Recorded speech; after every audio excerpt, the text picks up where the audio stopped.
kapatid. Muli, ako si Jelo, ang kapatid mo sa ministry.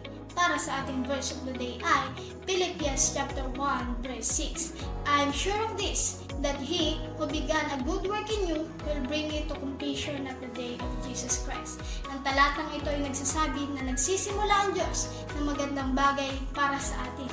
At nangako siyang tatapusin niya ito, kabilang dito ang pagpapakatuwid sa atin sa piling niya.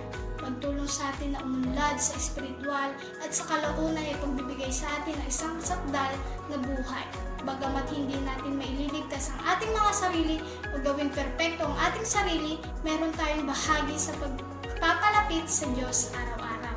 Ang Diyos ay gumagawa ng isang pangunahing gawain at ang tungkulin lang natin ay makinig sa Kanya at sundin ang Kanyang pamumuno at gawin ang mabubuting bagay na meron siya para sa atin. Ikaw, naniniwala ka bang kukumplitihin ka ng Diyos? Comment Amen at huwag natin kalimutan mag-like, share.